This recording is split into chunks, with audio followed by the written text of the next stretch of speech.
Hello and welcome. I'm Bert the Stormtrooper, and today we're going to be taking a look at the brand new Robots in Disguise 2015 One-Step Fixit.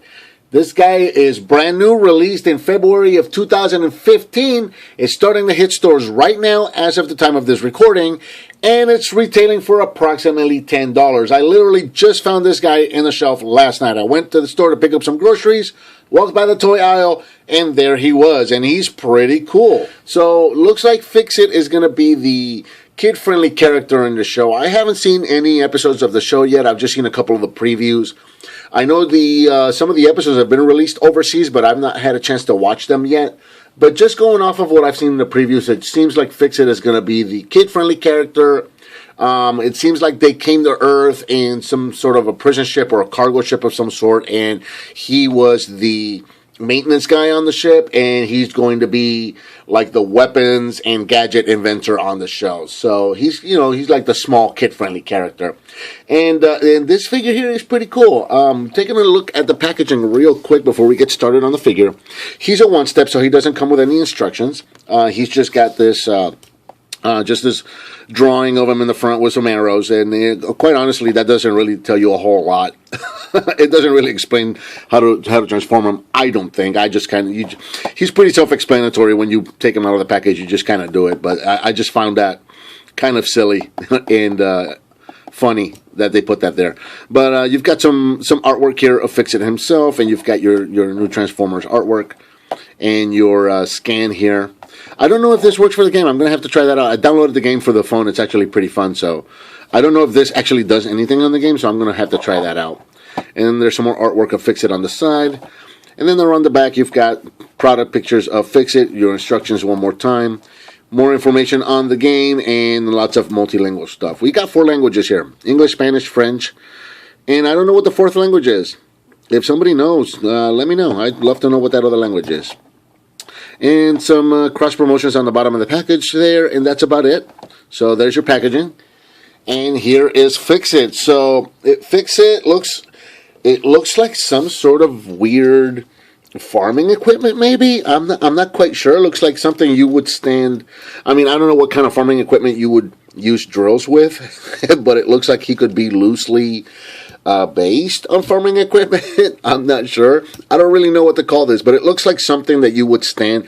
If you know, like, if you've seen the big industrial lawnmowers, something you would stand on the back here and hold these handles and ride along as you're doing whatever job it is you're doing while using these drills. So, yeah, it just looks like one of those ride-along mowers with drills in the front. I don't really know what this is, except to maybe call it some kind of weird farming equipment. But whatever this is, in vehicle mode, it's approximately 5 inches long, and it's about 2 inches tall, and it rolls fairly well.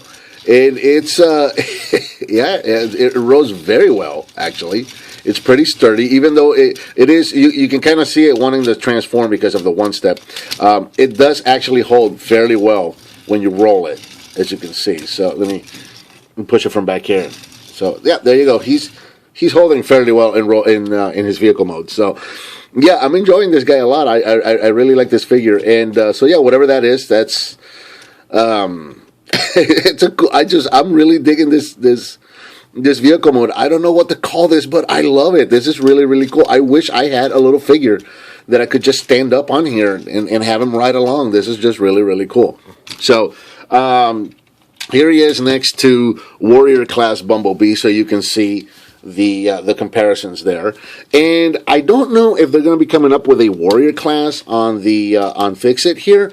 I don't know if it's really going to be necessary, because I think this one step is, if you're looking to maybe get like a set, or just have one of each characters and kind of try and scale them together or whatnot, this Fixit falls in really nicely with these Warrior Class figures. He actually scales fairly well.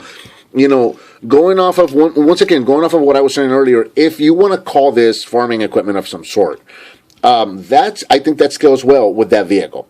So there you go. I think it scales well. I like it a lot. So getting into transformation. Transformation is very simple. You're just going to grab these handles. You're going to pull them down onto these foot pedals down here, or foot stands, there's a little clip right here that's spring-loaded that this piece is going to want to clip into. So I'm showing you that now because I'm going to turn it around so that you can actually watch them transform as I pull down the handles. And then, as you can see, he's not clipping in. So what you're going to want to do here is you need to push it down all the way and watch right there, that clip snaps into place, and that's what's actually going to hold them into place. So I really just kind of wanted to show that off because I wanted you to see the transformation from the camera angle. Bam. And there you go. There is Fixit in robot mode, and he looks pretty cool. He looks pretty much like the artwork does, and like he did on the previews of the show. Now, I'm not sure if these are his feet and he's supposed to be like this, or if he's supposed to be on wheels and just kind of roll around like that and just kind of be like a T-Bob of the show. I'm not really sure. If you just kind of let him freestand, he just kind of leans forward, and that's okay. I guess he's kind of looking straight. From up here, from where I'm sitting, it kind of looks like he's looking down, but looking at him through the camera, he's obviously looking straight. So I'm not really sure which way he's supposed to be, I guess. But here in robot mode, he stands approximately 3.5 inches tall. As far as articulation, he doesn't have a whole lot of articulation. Just his arms. His arms can go up and down a little bit. That's about it. They don't go all the way around. They do have stoppers right back here. So that's as far up as they're going to go, and that's as far down as they're going to go. You can go in and out a little bit. This is due to transformation, but you don't want to push them too far because you don't want to click them out of place, because then they won't go back into place when they transform. They do have the front wheels in them, so you don't want to get them out of place. That is going to be about it for articulation on this guy. He doesn't have any legs to articulate, and unfortunately he doesn't have any head articulation, which I think is a bit of a shame. I would have liked to have been able to have him look up and down and side to side. I think that is a bit of a shame. And one more time for a comparison, here he is next to Bumblebee. So you can see he scales very well with the Warrior class figures.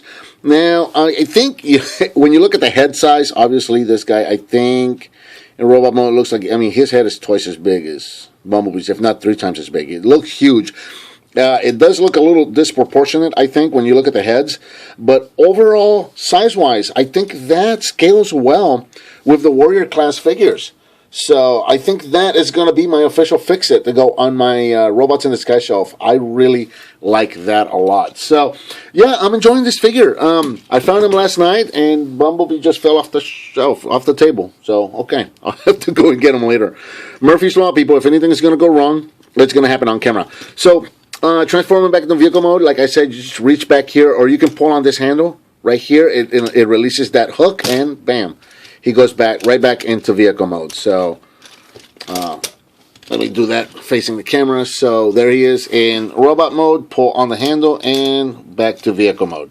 So yeah, pretty cool little figure. I found him last night on the store. Completely unexpected. I just went in the store for groceries, and I would just walk through the toy aisle, and there he was, and said, "Hey, let me grab him. He looks pretty cool. I'm going to put him on my Robots in the Sky shelves." And I'm really glad I did. It's a fun little figure. Again, obviously, as with most of the Robots in the Sky stuff, it's not going to be for your big collectors. It's mostly for this is the kids stuff. But yeah, this is a fun little figure. It's it's like a fun little desk figure, little one-step changer. You can just transform easily in and out, as you can see I'm doing here. And it's just a fun little figure to mess around with, and I'm having a lot of fun with it. So I'm glad I picked it up. And I think that is going to do it for Robots in the Sky's 2015 One-Step Fixit. What did you think of this figure? Did you like it? Did you hate it? Are you in between? What figure would you like to see me review next? Let me know by leaving me a comment, giving me some thumbs up, subscribe and share with your friends if you like what you see, and I'll talk to you next time.